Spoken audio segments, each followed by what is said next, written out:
ለትራምፕና ኔታንያሁ መርዶ የሆነው ሹመት ይፋ ተደርጓል። የ56 ዓመቱ ሙጅተባ ኻሜኒ የኢራን ጠቅላይ መሪ ተብለው ተመርጠዋል። ሰውየው በእርግጥም እስራኤል ለግድያ የምትፈልጋቸው ሌላኛው ሰው ተብለው ሊጠሩ የሚችሉ ናቸው። ሕይወታቸውን በሽሽግ የመሩት የሟቹ አያቶላህ አሊ ኻሜኒ ልጅ ሙጅተባ ኻሜኒ ማን ናቸው? በኢስላማዊት ሪፐብሊክ ኢራን አስተዳደር መሠረት ሰዎች ለጠቅላይ መሪነት በዝምድና ውርስ ሳይሆን በተረጋገጡ የአመራር ብቃቶች መመረጥ አለባቸው የሚለው ጠንካራ ድንጋጌ በአያቶላህ አሊ ሁሴን ኻሜኒ ልጅ ሙጅተባ ሹመት ተሻረ ወይስ የሟች ልጅ ጠንካራ መሪ ሆነው ተገኙ የሚለውም ጉዳይ እያነጋገረ ነው። ውድ የኢትዮ ስካይ ሚዲያ አድማጭ ተመልካቾች አብራችሁን ስትቆዩ የአዲሱን የኢራን ጠቅላይ መሪ አያቶላህ ሙጅተባን ከኢራቅ ኢራን ጦርነት ተሳትፎ እስከ 2005ቱ የአህመዲን ነጃድ ፕሬዝዳንታዊ ምርጫ ውዝግብ ያልተነገሩ ታሪኮችን እናጋራችኋለን። ከጦርነቱ መፋፋም ተነስተን ኢራን በዚህ ጦርነት ላለመሸነፍ ምን ማድረግ አለባት እስከሚለው መላምት እንቃኛለን። ሚዲያችንን ሰብስክራይብ በማድረግ አብሮነታችሁን እንድታሳዩን እንጋብዛለን። መልካም ቆይታም። ዋሽንግተንና ቴል አቪቭ እንደ መርዶ የሚቆጥሩት ዜና አየሩን ሞልቶታል። 88 አባላት ያሉት የኢራን የሃይማኖት ሊቃውንት ጉባኤ የአያቶላህ አሊ ኻሜኒ ሁለተኛ ልጅ የሆኑትን ሙጅተባ ኻሜኒ የአባታቸውን ቦታ በመተካት አዲሱ የሀገሪቱ ጠቅላይ መሪ እንዲሆኑ መርጧቸዋል። ሙጅተባ ኻሜኒ አሜሪካና እስራኤል ከሳምንት በፊት ኢራን ላይ በከፈቱት የመጀመሪያ ዙር ጥቃት የተገደሉትን አባታቸውን ቦታ በመተካት የሀገሪቱ መንፈሳዊ መሪነትና ከፍተኛውን የሥልጣን ቦታ የሚቆጣጠሩበትን መንበር ተረክበዋል። አዲሱ ጠቅላይ መሪ የአባታቸውን የኢስላማዊት ሪፐብሊክ ኢራን መንፈሳዊ የሚባሉ ፖሊሲዎች እንደሚያስቀጥሉ ብዙዎች ይጠብቃሉ። የኢራን መንግሥት ቴሌቪዥን ጣቢያ የአዲሱን ጠቅላይ መሪ መመረጥ ባበሰረበት ዘገባም ከባድ የጦርነት ጊዜ ሁኔታና በዚህ ታዋቂ ተቋም ላይ የጠላቶች ቀጥተኛ ዛቻ ቢኖርም የሹመት ውሳኔው ተላልፏል ብሏል። የቴሌቪዥን ዜና አቅራቢው የሊቃውንት ጉባኤው የመረጣና የእስላማዊ ስርዓቱን መሪ የማስተዋወቅ ሂደቱ ለደቂቃ እንኳን አላቋረጠም ካለ በኋላም አላሁ አክበር መሪው ኻሜኒ ናቸው ሲል ተደምጧል። ሹመቱን እንደሚቃወሙ የሚጠበቁት አሜሪካና እስራኤል ዛቻቸውን ቀጥለዋል። የአሜሪካው ፕሬዝዳንት ዶናልድ ትራምፕ ለኢራን አዲስ ጠቅላይ መሪ የመምረጥ ሂደት ውስጥ ሚና መጫወት እንደሚፈልጉ በግልጽ ተናግሮ የነበረ ቢሆንም በተቃራኒው ያልፈለጓቸው ሰው የአባታቸውን ቦታ ተረክበዋል። ከቀድሞው የሀገሪቱ አመራር ጋር ግንኙነት ያለው ሰው ቢመረጥ ሊቀበሉ እንደሚችሉ የጠቆሙት ትራምፕ ሙጅተባ ኻሜኒ ላይ ያላቸውን ተቃውሞ በግልጽ ሲያስቀምጡ ለእኔ የኻሜኒ ልጅ ተቀባይነት የለውም ሲሉ ባለፈው ሳምንት መጀመሪያ ላይ ተናግረዋል። ሹመቱ ይፋ ከመደረጉ ከሰዓታት አስቀድሞ ያለ እርሳቸው ይሁንታ ስልጣኑን የሚረከብ ማንም ሰው ረጅም ጊዜ እንደማይቆይ በመጥቀስ ዝተዋል። እስራኤልም በተመሳሳይ የጠቅላይ መሪነቱን ስልጣን የሚረከበውን ሁሉም ተተኪ ማድኗ እንደምትቀጥል ተናግራለች። ይህ 56 ዓመቱ ሙጅተባ ኻሜኒ ከአባታቸው በተቃራኒም ሕይወታቸውን የመሩት ራሳቸውን በመሸሸግ ሲሆን ከመጋረጃ ጀርባ ሆነው ሀገሪቱ ላይ ተጽዕኖ ከሚያሳድሩ ሰዎች አንዱ እንደሆኑ ይገመታሉ። ሙጅተባ የሚለው አረበኛ ቃል ወደ አማርኛ ብንመልሰው ተመራጩ የሚል ትርጉም እናገኛለን። ተመራጩ ሰው በእርግጥም ተመርጠዋል። ሙጅተባ የተመረጠው ተመራጩ በእንግሊዘኛው the elected, the select, the chosen እንደማለት ነው። የኢራን ጠቅላይ መሪ አሊ ኻሜኒ በአሜሪካና በእስራኤል አየር ድብደባ ከተገደሉ በኋላ ብዙዎች ልጃቸው ሙጅተባን አብረው ተገድለው ይሆን ሲሉ ስጋታቸውን ገልጸው ነበር። በጉዳዩ ላይ ለቀናት ምንም ዜና ሳይሰማ ቆይቷል። ማክሰኞ ዕለት ግን የኢራን መንግሥት መገናኛ ብዙሃን ሙጅተባ በሕይወት እንዳሉና የሀገሪቱ ወሳኝ ጉዳዮች ላይ በተካሄዱ ምክክርና ግምገማ ላይ መሳተፋቸውን ዘግበዋል። በፎቶ አሊያም በቪዲዮ ግን ባይታዩም ሙጅተባ አባታቸውን ለመተካት ግንባር ቀደም መሆናቸውን በርካታ የዓለም አቀፍ ሚዲያዎች ሲያስተጋቡ እንደነበር ያለፉ ቀናት ምስክር ናቸው። ተተኪውን ጠቅላይ መሪ ለመምረጥ የተሰየመውና 88 አባላት ያሉት የሊቃውንቱ ምክር ቤት ወደ መደምደሚያው እየተቃረበ እንደሆነ ከትናንት በስቲያ ነበር የተነገረው። ቀጣዩ መሪ ከአያቶላህ ኻሜኒ ቀብር በፊት ይነገራል ተብሎ አይጠበቅም ሲል ከእስላማዊ አብዮት ዘብ ጓድ ጋር ግንኙነት ያለው ፋርስ የዜና ወኪል ከትናንት በስቲያ ቢዘግብም ከሰዓታት በፊት የአያቶላህ ሙጅተባ ኻሜኒ ሹመት ግን ይፋ ሆኗል።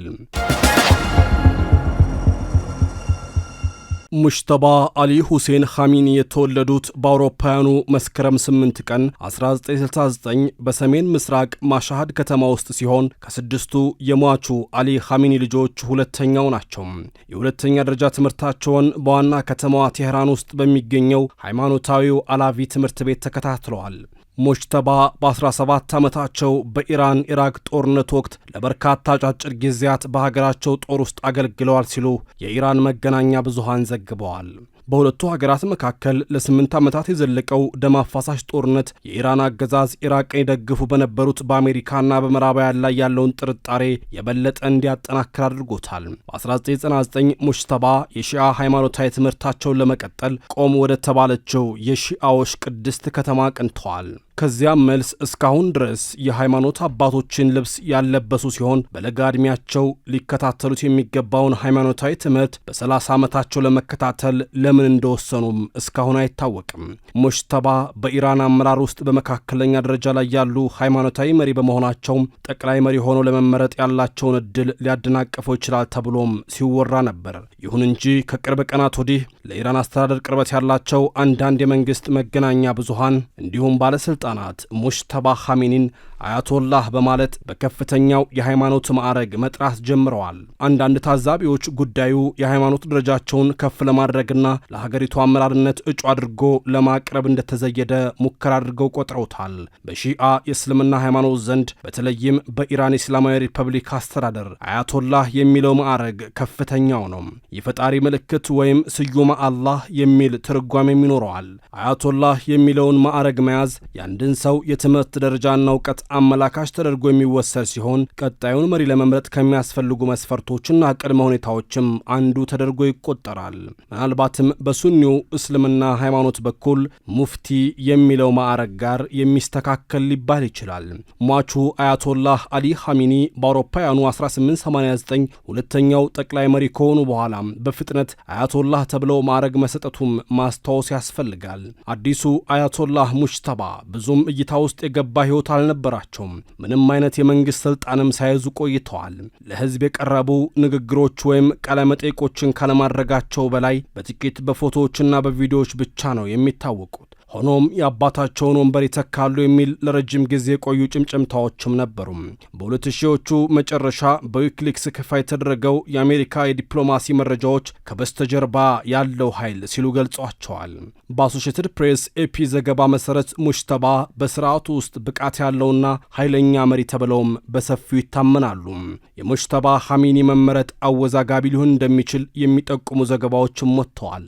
በኢራን ኢስላማዊ ሪፐብሊክ የተመሠረተው ንጉሳዊ አገዛዝ በአውሮፓውያኑ 1979 ከተገለበጠ በኋላ ነበር። የሪፐብሊኩ ርዕዮተ ዓለም ደግሞ ወንበሩ በውርስ ሳይሆን በሃይማኖታዊ አቋምና በተረጋገጡ የአመራር ብቃቶች ላይ ተመስርቶ መመረጥ አለበት የሚል ጠንካራ መርህ አለው።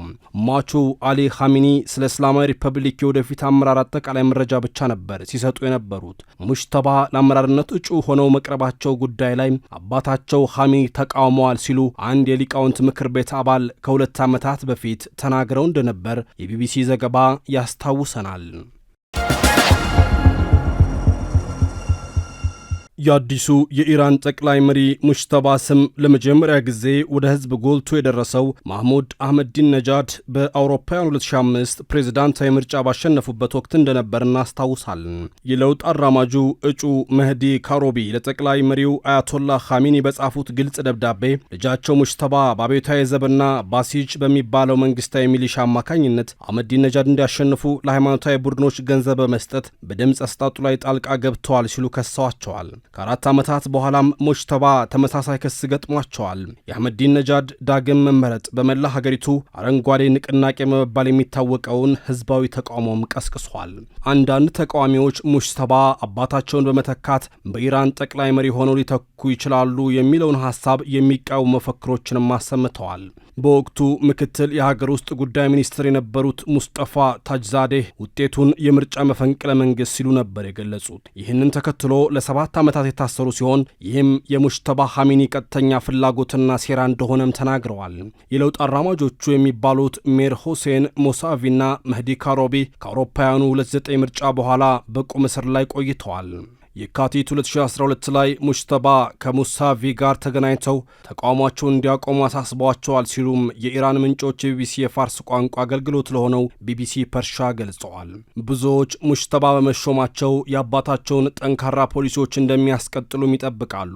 አንዳንዶች ደግሞ አባታቸው እናታቸውና ሚስታቸውን በአሜሪካና በእስራኤል ጥቃት ያጡ ሰው ለምዕራባውያን ጫና እንደማይንበረከኩም እምነት ጥለውባቸዋል። የእስላማዊ ሪፐብሊክ ህልውና ማረጋገጥና አገሪቱን ከፖለቲካዊና ኢኮኖሚያዊ ውድቀት ለማዳን ትክክለኛው ሰው መሆናቸውን ለህዝብ ለማሳመን ከባድ ሥራ እንደሚጠበቅባቸውም ይታመናል። የአመራር ብቃታቸው ግን አልተፈተሸም የሚለው ጉዳይም እዚህ ላይ ይነሳል። ከዚህም በተጨማሪ ልጅ የአባታቸውን ቦታ መያዛቸው የሪፐብሊኩ ስልጣን ወደ ውርስ ስርዓት እየተለወጠ ነው የሚለውን ግንዛቤ የህዝብ ቅሬታ ላይ የበለጠ ሊያባብስ ይችላል የሚል ሐሳብም ተሰንዝሯል። የእስራኤል አብዮታዊ ዘብ ከአዲሱ ጠቅላይ መሪ የሚመጡ ትዕዛዞችን ያለምንም አመንታት ለመቀበልና ለመፈጸም ዝግጁ መሆኑን አስታውቋል። የኢራን የመንግስት መገናኛ ብዙሃን ኢርብና የተስኒም የዜና ወኪል አዲስ ለተሾሙት ሙጅተባ ከአብዮታዊ ዘብ የተሰጠውን መግለጫ አጋርተዋል። አብዮታዊ ዘቡ በመግለጫውም ሙጅተባ ኻሜኒ ሁሉን አቀፍ የህግ ባለሙያ፣ ወጣት ሐሳቢና በፖለቲካዊና ማህበራዊ ጉዳዮች ላይ በጣም እውቀት ያላቸው ሲሉ ገልጿቸዋል። የአብዮታዊ ዘብ አባላቱ ከበላይ መሪው የሚሰጡ ትዕዛዞችን ያለምንም ማመንታት እንደሚቀበሉ ሙሉ በሙሉ ለመታዘዝና ራስን መስዋዕት ለማድረግ ዝግጁ ናቸው በማለት ለኻሜኒው ልጅ ኻሜኒ ያለውን አክብሮት፣ ታማኝነትና ታዛዥነት ገልጿል። የኢራን አብዮታዊ ዘብ ከ190 ሺህ በላይ ወታደሮች እንደሚኖረው የሚገመት ሲሆን የራሱን የምድር የባህርና የአየር ኃይልም አጠናክሯል። ወሳኝ የሚባሉት የኢራን ስልታዊ ጦር መሳሪያዎችንም የሚቆጣጠረው ይሄው ኃይል እንደሆነም ይታወቃል። የአንድ ወር 1/3ኛውን ቀናት የደፈነው ጦርነት መቼ እንደሚጠናቀቅ ብቻዬን መወሰን አልችልም ያሉት ትራምፕ ኔታንያሆም ጠይቁት ብለዋል። የአሜሪካ ፕሬዝዳንት ዶናልድ ትራምፕ የኢራን ጦርነት መቼ ይጠናቀቃል የሚለው ከእስራኤሉ ጠቅላይ ሚኒስትር ቤንያሚን ኔታንያሁ ጋር በጋራ የሚወሰን እንደሆነ መናገራቸውን ታይምስ ኦፍ እስራኤል ዘግቧል። ስለ ጦርነቱ ከኔታንያሁ ጋር እየተነጋገሩ መሆኑን በስልክ በተደረገ ቃለ መጠይቅ ለእስራኤሉ መገናኛ ብዙሃን የገለጹት ትራምፕ ትክክለኛው ጊዜ ላይ ውሳኔ እንደሚያሳልፉም ተናግረዋል ተብለዋል። አሜሪካ ጥቃት መፈጸም የምታቆም ከሆነና ኢራን ጦርነቱን መቀጠል ትችል እንደሆነም ለቀረበላቸው ጥያቄ ይህ የመሆን ዕድል የመኖሩ ጉዳይ ላይ ከመናገር ተቆጥበዋል። ይህ አስፈላጊ ይሆናል ብዬ አላስብም ሲሉ ምላሽ ሰጥተዋል። የቀድሞ አያቶላህ አሊ ኻሜኒ ልጅ የሆኑት ሙጅተባ ኻሜኒ ጠቅላይ መሪነት ስልጣን ላይ ስለመረከባቸው ለቀረበላቸው ጥያቄም ግልጽ ምላሽ ሳይሰጡ አልፈዋል። ትራምፕ የሚፈጠረውን እናያለን ሲሉም ዝተዋል። ጦርነቱ ቀናትን እየገፋ ባለበት ወቅት አሜሪካና እስራኤል በኢራን ላይ የፈጸሙ ባሉት ጥቃት ምክንያት የቴህራን ወታደራዊ አቅም እየተዳከመ እንደሆነ ገልጸዋል። ትራምፕ የአየርና የባህር ኃይላቸው ወድሟል፣ አመራሮቻቸው ሞተዋል፣ እንነጋገር ብለው ጠይቀው ነበር፣ ግን ዘግይቷል አልኳቸው ብለው ከተሳለቁ 2 ቀናት ተቆጥረዋል። በዚህ ሁሉ መሃል ጦርነቱን ማሸነፍ ባትችልም ላለመሸነፍና ጉዳት ለመቀነስ የኢራን ወታደራዊ ስትራቴጂ ምን ሊሆን ይችላል የሚለው ጉዳይ የብዙዎች መነጋገሪያ ነው። ኢራን በጥቅሉ 3 ስልቶችን ትጠቀማለች ወይም እየተጠቀመች ነው ተብሎ ይታመናል። የመጀመሪያው ቀጠናውን በመረበሽና የአሜሪካ ይዞታዎችን ጭምር በመምታት አቅም የማዳከም የማስጨረስ ስልት ሲሆን ያሏትን የጦር መሳሪያዎች በማስወንጨፍ ለመቃወሚያነት የሚወጡትን የአሜሪካና እስራኤልን ወጪ ከፍ ማድረግ ትችላለች። እስካሁንም ውጤት ሳታገኝበት አልቀረችም ተብሎ ይነገራል። ሁለተኛው የሚሳኤል ክምችቷን በማሳደግ አጸፋዊ እርምጃዋን በመቀጠል እጅ እንደማትሰጥና የጦር መሳሪያዋን እንደማያልቅ በማሳየት የስነልቦና ጦርነቱን አለመሸነፍ አለባት። ሶስተኛው ስልት ምናልባትም በመካከለኛው ምስራቅ ለረጅም ጊዜ የዘለቀ የታጠቀ ኃይል ያላት ሀገር እንደመሆኗ ኢራን ለተራዘመ ጦርነት ራሷን በማዘጋጀት ግጭቱን አሰልቺ ማድረግ ሊሆን ይችላል። ነገ ምን ይፈጠራል የሚለውን ነገ ላይ ካልደረስን አናየውምና የነገ ሰው ይበለን።